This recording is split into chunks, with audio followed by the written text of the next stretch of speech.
What is up, Dallas Cowboys fans? It's Monday, and we all know what that is. It is Dallas Cowboys versus the Los Angeles Chargers tonight, 7:15 p.m. The game will be. So, before we get going, as always, I want you guys to go ahead and like, subscribe, comment, all down below because I appreciate you guys' opinions. I want to hear your guys' thoughts on this team, just the trajectory of this team, your thoughts on the LA Chargers itself, now having Kellen Moore as their offensive coordinator. I want to get all your opinions, so I appreciate you guys as always. The most obvious thing, of course, is Kellen Moore will be returning to go face his former team.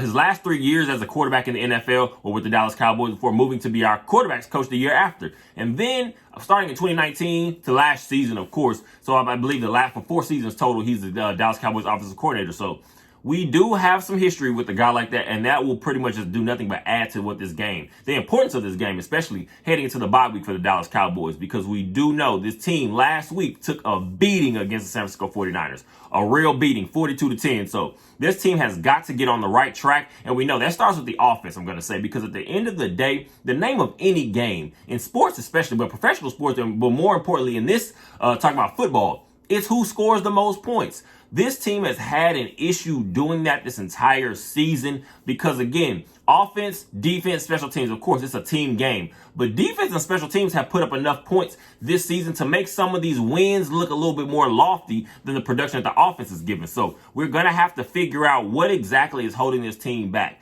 I feel like it's a couple things. To me personally, I feel like the offense is just very bogged down. You're pretty much playing in a phone booth. And when you're playing in a phone booth, what that does is it just pretty much lowers your expectations and your potential. Because, again, what we got used to, what I will say with Kellen Moore, a lot of the issues to me arose from the fact that I didn't believe Kellen Moore had the best of situational awareness as a play caller. We could be in a perfect situation. Sometimes it's best to keep it simple in certain points of a game. And that sometimes with Kellen Moore, we get a little bit too creative. And we call it in quotation, creative. And sometimes that will take us out of our game with just what we needed at that specific moment.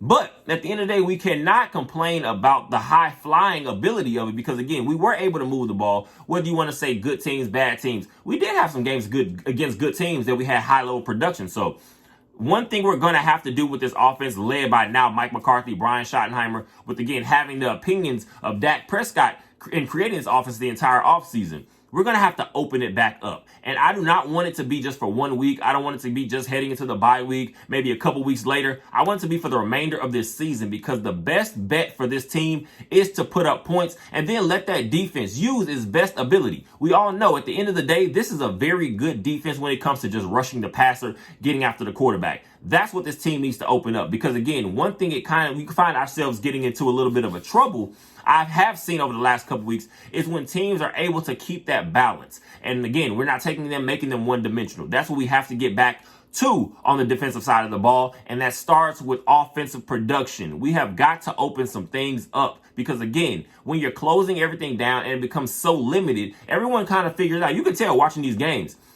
It's very obvious because one thing is for sure. We're putting the ball pretty much in Dak Prescott's hands and letting him run this show. What I feel needs to be done is if you're going to let that be the number one calling card for this team, go all in with it. You cannot say Dak Prescott is your quarterback, but then at the same time, limit exactly what he's going to be able to do game in and game out. I want to see us open it up because, again, the number one thing I can say for Dak Prescott specifically is when Dak Prescott is able to play free, whenever he's able to play just off instinct. And again, I don't want to say per se just completely being in shotgun spread or anything like that. But when Dak Prescott is able to play off his instinct and natural ability, that's when he plays his best. When you see Dak Prescott get into a little bit of trouble, you see him start to eye receivers, again, start to be more simplified. One thing we've seen over the last few weeks, especially with this offense, a lot of checkdowns, a lot of quick slants, and defenses are now sitting on that. The 49ers shown, although they do have a very, very good defense, of course, overall,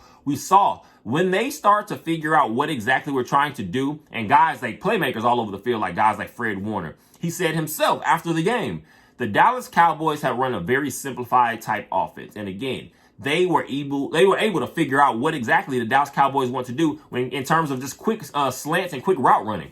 And again, it's easy to sit on these things. You have to stretch the field. You have got to make guys especially as more so for defensive backs and your linebackers if you're going to be working the intermediate routes. You have got to make these guys think. You want them on their heels. So again, if we're going to be able to open things up, that to me is going to be the best bet for this team to, I guess, figure out what exactly is holding this offense back a little bit.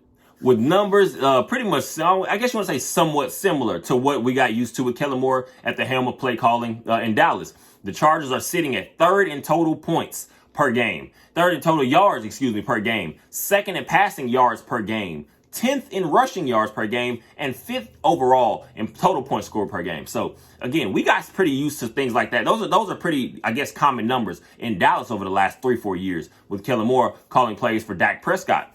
But one thing you're going to say, we know exactly who's at the helm for the Los Angeles Chargers, Justin Herbert. He is a guy that you have got to worry about because, again, he does have a 7-to-1 touchdown ratio so far early in the season. They've already had their bye week. So, again, we're not getting to the numbers specifically, but Justin Herbert has put up a show, and we know exactly. He looks very comfortable in his offense, if anything. Austin Eckler, he's just now, to me, I believe tonight I already read he's about 99% likely to play in this game tonight. So Austin Eckler will be returning, but they have another running back, Joshua Kelly, who leads the team in rushing yards, about 207 yards, I believe. So just having that nice combo again, but just having Austin Eckler, we do know that's a guy that plays all over the field. Keenan Allen is another player at the wide receiver position we're going to have to worry about. I'm not sure if we're going to see Deron Bland get a little bit of time on him, if we're going to see Stephon Gilmore, but we do know they have some playmakers. They have some potential out there. So this defense is going to have to come out ready, locked, loaded, because if not, we're going to get ourselves embarrassed. But one thing you're going to see is I don't want to see this game turn into anything of a shootout because, again, until this offense shows that they do have the capabilities to put up the numbers, we're going to find ourselves in trouble because we cannot let games get out of hand, get out of control. This defense, although we do know we still have some playmakers, of course, we get down, especially me, I'm going to speak more specifically for myself. I have not really been happy with the defensive effort we've given in multiple occasions this season so far. Again, we can already talk about the obvious. You can talk about last week against the 49ers. You can talk about the game against the Cardinals, of course, which ended in a loss. Some of these other games, again, where we kind of jumped out on teams like the Giants, the Jets, you kind of did see when our defense gets rolling and we take control of the games offensively, that is what's going to open up things for the rest of the game. I'm going to just make it as simple and plain once again. Offense is going to be the calling card for this team because although we do know we have a very high talented and high level defense when everybody's healthy and everybody's playing their best, one thing you're going to do is, again, you have to play to your strengths. Our pass rush is our number one thing when it comes to Dan Quinn, especially running this. The one thing I will say is that the biggest loss is still Trayvon Diggs. Not having him, no one can make excuses because, again, at the end of the day, it is somewhat always of a next man up situation and a theory. You have got to step up. But at the end of the day, we do have to be somewhat realistic.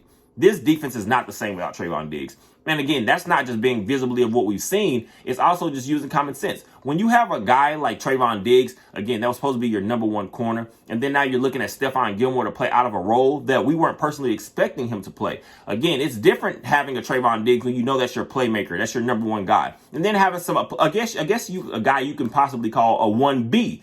But when you take away Trayvon Diggs' capabilities on this defense, that forces a guy like Stephon Gilmore, who is now a little older and longer in the tooth. He is not exactly what he used to be. So we're going to find ourselves in trouble. Deron Bland is still as athletic as he is. And again, he's shown on multiple occasions that he's a playmaker. He is still somewhat playing out of position. So we're going to have to attack. Again, stay aggressive offensively the entire night.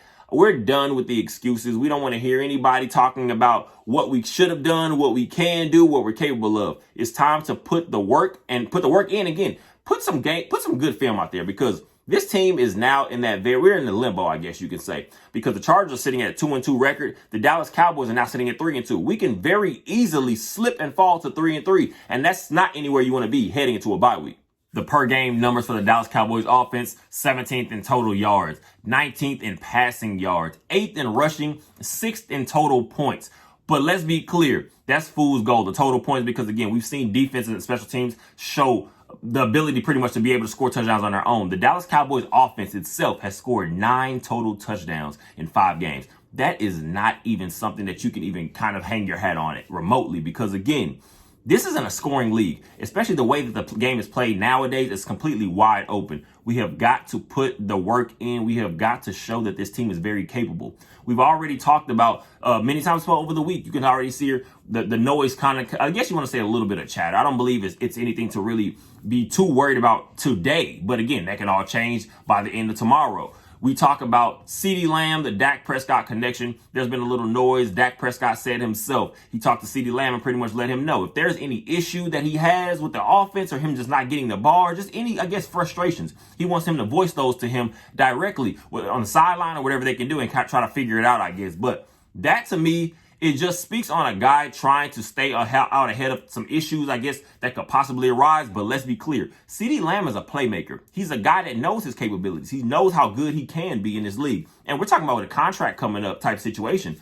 That's a guy you don't want to play around with. You have got to get your playmakers the ball. You have got to get these guys more involved. And again, I have talked about too many times already. Brandon Cooks was brought here to be that field stretcher. And again, to also just open up more things for a guy like CeeDee Lamb, like I just talked about. And again, possibly a guy like Jake Ferguson and Michael Gallup. We have not seen Brandon Cooks even remotely get, I guess you want to say, that work. And to me, I'm not even going to go simplify it in the same sense as just say Brandon Cooks is not making plays. This scheme is the issue. And if you're watching film and seeing exactly what's happening on every single play, this game is not utilizing a lot of these guys' actual abilities. Brandon Cooks is a field stretcher. Get him going deep downfield. Let him just open up and spread this defense. Most teams are not going to be able to handle guys like that, knowing that you do have the guy like a CeeDee Lamb with the ability. And Michael Gallup, again, he's more at this point of his career, especially. We have seen him a little bit of improvement, but again, Michael Gallup at this point is what Michael Gallup is going to be.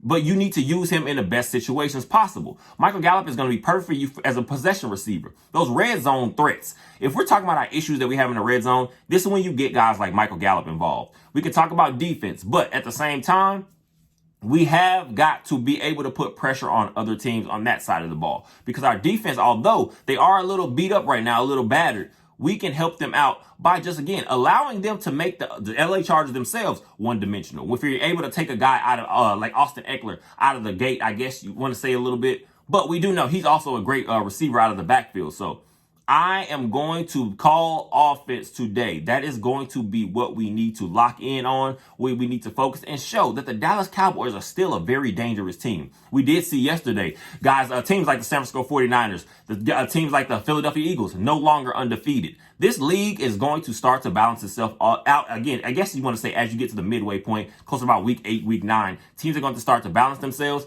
And we still have some big battles in the division. Again, especially naming against the Philadelphia Eagles. We have some games against some of these teams that are looked up as the top tier teams right now. And the Dallas Cowboys are still going to be able to put their foot and put their stamp on this season as a dominant team themselves. But we have got to get it on track. And to me, that starts tonight. It's time to show, again, put all the excuses, all the talk about what the coaching staff, especially the coaching staff, what the work they're putting in or how they're trying to figure this out. The players, especially all the work they're putting in, what they're trying to figure it out. Talking needs to stop. It's time to put the work in and show that this still can be a very dominant team. Of course, going into this game tonight, we will be without Leighton Vander Esch, who is now going to be on IR. The IR, the Dallas Cowboys did sign linebacker Rashaan Evans. I'm not sure if he's going to get much playing time, but what he will possibly be able to give in the future, we'll see how that goes. Damone Clark, I'm going to need a big game from him because, again, we're talking about a guy like Justin Herbert. He's definitely a field general. So we're going to have these checks, and we're going to have the guys keeping guys in right positions because, again, we do not want to see this team fall behind, because until the offense shows that they can stick with some of these other teams, these high-powered teams, we're going to have a little bit of trouble in that department. So defense, we're going to need guys to really step up. The secondary is going to be huge tonight. We already know Malik Hooker. We're going to need him to pretty much play that perfect center field position for us tonight. Deron Bland, Jordan Lewis, Stephon Gilmore. These are going to be big names again, because, again, they're going to be very important. The LA Chargers do have a guy, Joshua Palmer, in the wake of a guy, Mike Williams, I believe, is gone for a while. So they're going to have a guy like Joshua Palmer. He's now questionable, I believe, opposite of Keenan Allen.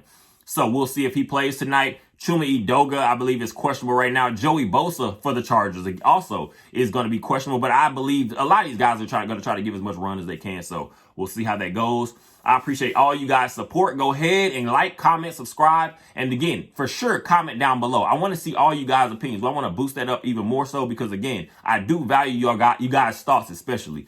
The game will be, again, 7:15 tonight, I believe, on ABC. So if you do have that, or ESPN, it's going to be a game for the Dallas Cowboys to, again, try to get right back on track heading to the bye week. The Chargers are now going to try to get their, get above that 500 record, not sitting at 2-2. So Cowboys, it is going to be the perfect time to show if you're pretenders or if you're actual contenders. So I appreciate you guys' support once again. And as always, go Cowboys.